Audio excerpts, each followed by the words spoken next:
दोस्तों, कभी कभी कोई खबर सिर्फ खबर नहीं होती, वो आपके दिल में एक चिंगारी जला देती है।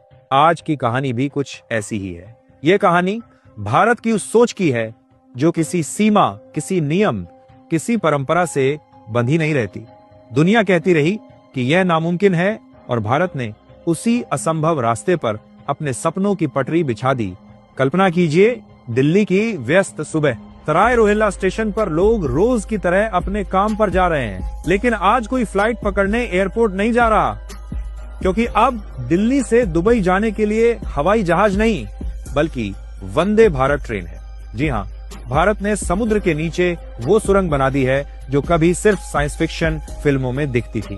अब ट्रेन की आवाज समुद्र की गहराइयों में गूंज रही है, और यही आवाज भारत की सोच, भारत की शक्ति और भारत के आत्मविश्वास का नया संगीत बन गई है। दिल्ली से निकलते ही यह ट्रेन हाई स्पीड कॉरिडोर पर पंख लगा लेती है।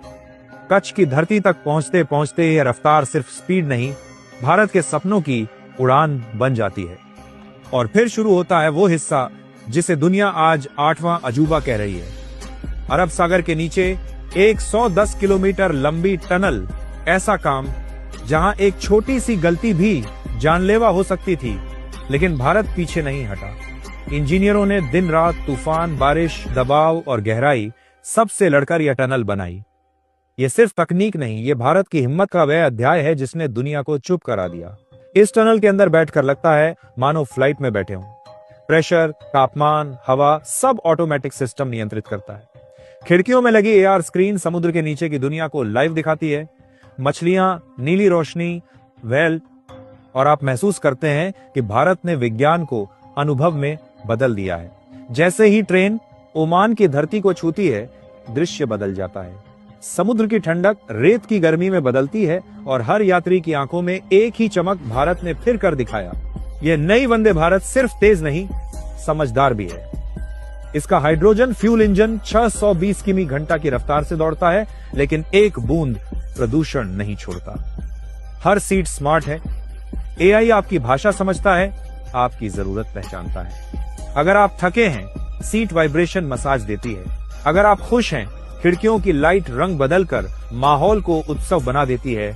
यही भारत का नया सच है, सुविधा, तकनीक और भावनाओं का एक साथ सफर। यूएई के जुमेरा स्टेशन पर जब पहली बार यह ट्रेन पहुंची तो वह क्षण इतिहास नहीं, भावना था। हजारों लोग दोनों देशों के झंडे लहरा रहे थे, ढोल बज रहे थे, फूलों की बारिश हो रही थी और स्टेशन पर गूंज रही थी एक आवाज, जय वंदे भारत। दोनों देशों के नेता साथ खड़े थे और इसी क्षण इस रूट को नाम मिला फ्रेंडशिप लाइन, क्योंकि यह सिर्फ दूरी नहीं, दिलों को जोड़ती है। भारत, यूएई, ओमान और सऊदी 4 देशों ने मिलकर दुनिया का सबसे तेज व्यापार मार्ग बनाया है। पहले जहां सामान दुबई पहुंचने में हफ्ते लगते थे, अब सिर्फ 10 घंटे लगते हैं। लाखों लोगों को रोजगार मिला है। भारत की इंजीनियरिंग को दुनिया सलाम कर रही है। यूरोप, अफ्रीका और एशिया भारत से अपनी रेल लाइनें बनाने की मांग कर रहे हैं। यह सिर्फ ट्रेन नहीं, भारत के आत्मविश्वास की चलती फिरती पहचान है। दोस्तों, जब यह ट्रेन रेत पर दौड़ती है तो लगता है भारत सिर्फ यात्रा नहीं कर रहा, बल्कि दुनिया का नेतृत्व कर रहा है। यह वही भारत है जो कभी तकनीक खरीदता था, अब वही तकनीक बेच रहा है। ये वही भारत है जो कभी पीछे खड़ा होता था, अब वही आगे चलकर दिशा तय कर रहा है। अगर आपको लगता है कि ये वह भारत है जिस पर हमारे पूर्वजों ने गर्व किया होगा, तो इस वीडियो को लाइक कीजिए, शेयर कीजिए और चैनल को सब्सक्राइब कीजिए, क्योंकि भारत का यह सफर अभी शुरू हुआ है। भारत अब रुकने वाला नहीं है।